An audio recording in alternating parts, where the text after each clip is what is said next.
Hey everyone, back with another tutorial.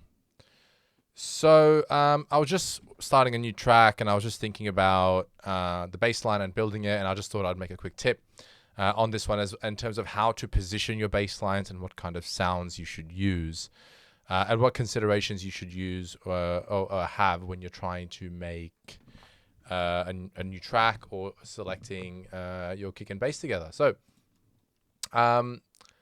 I want to play this for you first, and I'll just play the kick and sub for you first, and we'll just go through that and thought about the thinking that I've had behind this as well.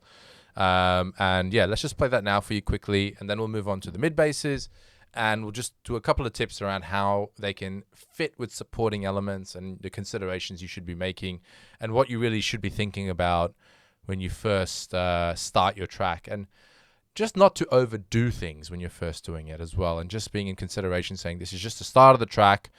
It's not meant to sound drivey and off the cuff, and there are going to be a lot more steps for that to happen. So, for example, let's just play this kick and sub, and we'll talk about the quick relationship there for a second.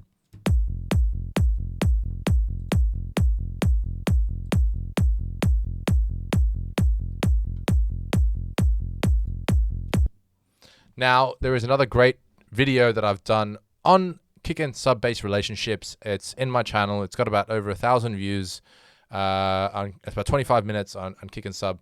Definitely go check that out, and you can see why this matters and why having them not clash and how to make that happen. Basically, how to make it happen and why it's so effective and why it's so important to achieve a clean mix. So I won't get into that here, but kick and sub sound good. They're aligned. They work together. Now, another thing I want to do now is I'm going to show you two bass lines. We're just going to focus on this one and this one. Now, these are the mid basses in trance or uplifting trance. You have your mid basses, and then you have your sub bass, which are which is just the way uplifting or trance works. Essentially, you have your kick and sub, and then you have your mid basses, which are your supporting basses. When I first started producing, I wasn't sure in which octave, if I chose the right sound, which octave that sound should be in. So I'm just going to play these two sounds, and I'm going to play them in the second octave, which are these two, and then I'm going to play them in the third octave. And I want you to decide which one you think is the right octave, and then I'll tell you the answer. So let's cycle them and play them, and then I will go into why I think that's the right decision. So let's play this one first.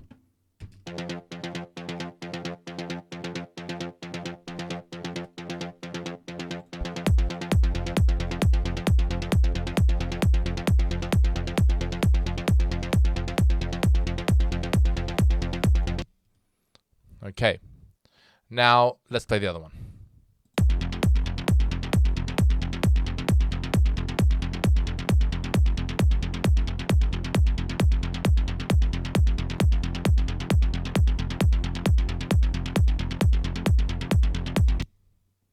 So, before I actually go and tell you the answer, I just will also say is, when you're in this part of the track, you can see a few considerations to note is like, it may not sound like the final drive of the track you want, and that's not what we're after here. We're just after trying to build a track. So when you're in this phase, just think about the route sound selection and think about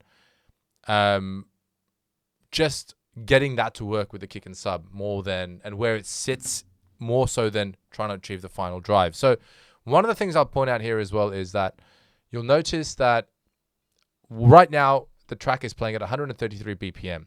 So let's say we wanted to add more drive. A trance track is generally maybe around 136, 137. So if we play it that way,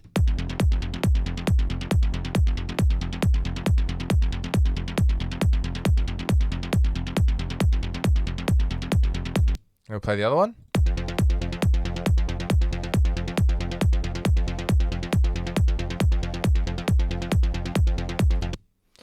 You can see it's already faster. Now, what is the right answer? Should we play these sounds in the third octave together or the second octave together? The answer is the second. In the third octave, they are sitting too high and they're actually not creating enough bass. Bass is meant to be felt, not heard. And in this, you're hearing the bass, but you're not actually feeling the bass. When you want to hear bass, you're actually basically trying to allow the listener's ear to follow it, but you're not actually creating drive-through bass or feel. And that's, I'll show you an example of a third bass I've set up, which has varying bass notes to create the feel of the listen. But essentially, you want to kind of work on creating bass, which is bassy. So if I play it this way, notice how it sits lower in the mix. And if I play it this way, the bass is gone basically, and there's no bass.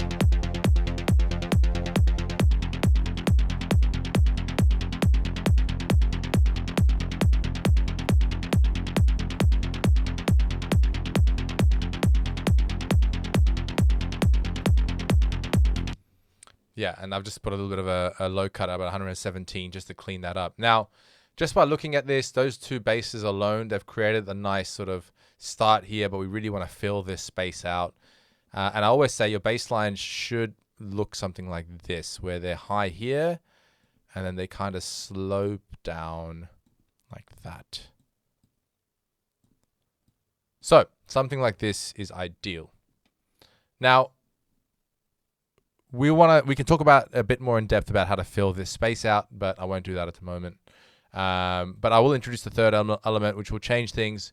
Again, don't get too technical. Just listen to how it sounds, and you don't need to worry about this too much until later on, where it gets a little bit more advanced. But the essential answer is don't use your bass lines as mids. They're basses for a reason. So if I actually play the solo individual layers,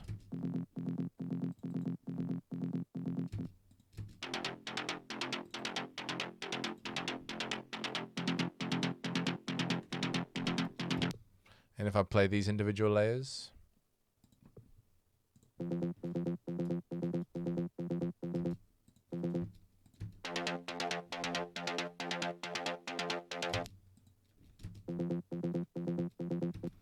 it's just the relationship to me, it's just it's not producing enough bass.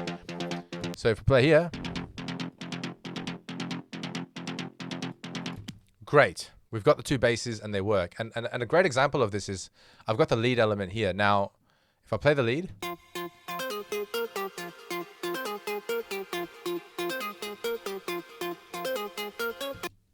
I'll play that with the second octave bass, which I think is right. And then I'll play it with the third octave bass, and you'll see the third octave bass actually clashes with it and doesn't make enough.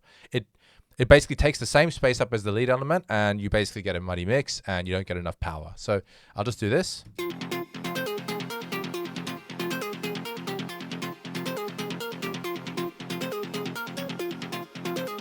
And I'll play the third one, which I think is incorrect, the third octave bass, which is sitting higher.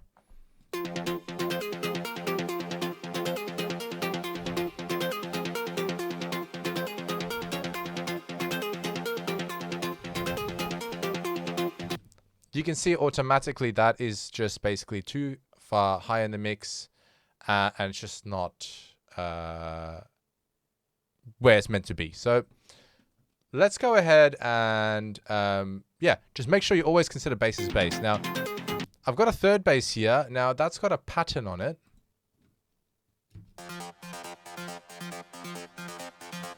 I'll play that with the other basses.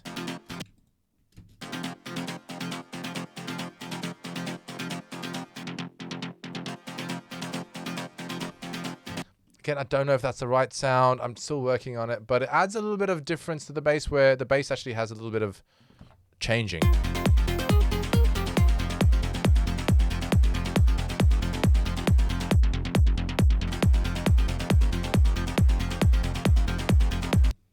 Now, the important thing to consider is that each of these sounds actually are very different in texture. They're very different in what they occupy as well. And you really want to make sure you find the right sound selection. So I'm going to play all three.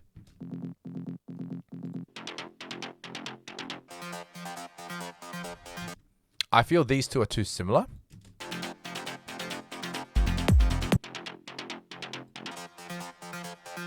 And I feel like that's going to cause clashing issues in the mix later on. So let's just try to see if I can find a bass that is better.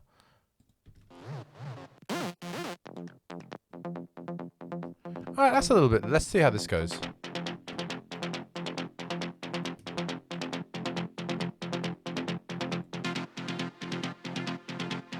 Okay, that's a lead.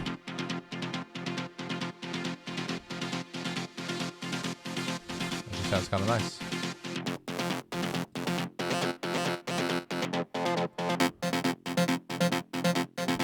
All right, so that might not be the last sound, but it's different enough that you can actually occupy this.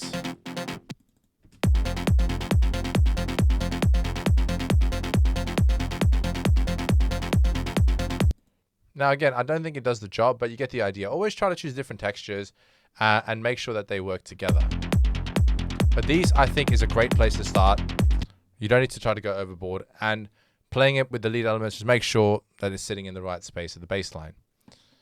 So, one final tip that I will say here now is that you don't need to overdo this with EQ.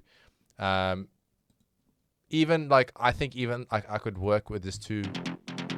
Just these two for now. And as the track evolves, as the idea evolves, maybe I don't want a third bass line. Maybe I just want to beef up these two layers. Maybe at this point I'll add like an acid or like a lead sound which will take over this. Because like as I said before, when I went here and I started playing like lead sounds with this,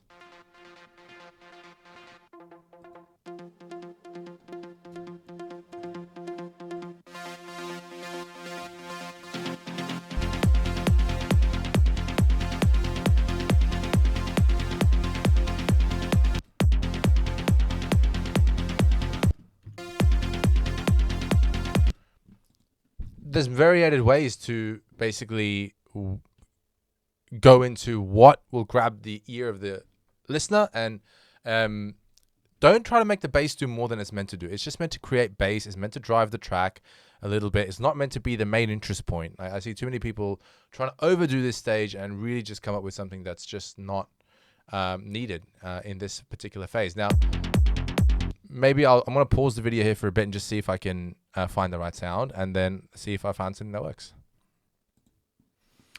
All right, guys. So I just quickly made this other patch here. Now, if I look at this mid bass, I'll play it together.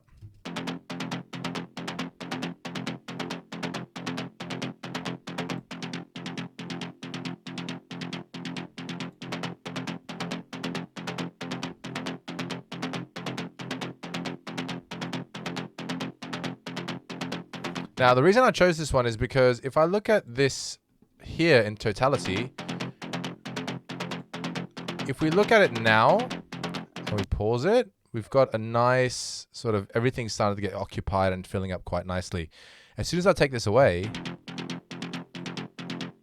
you see there's a big gap. There's a big hole here, and I've filled that with this sound.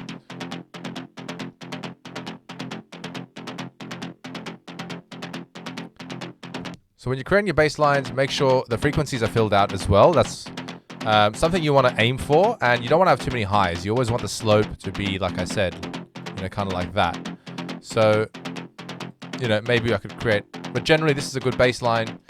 And then obviously we're going to do things like compression and things later on, and delay to make it sound has a little bit more movement and things like that. Again, this has no delay, nothing like that on it whatsoever. So there might be some on the channels, but we haven't really started to work with it and get it moving.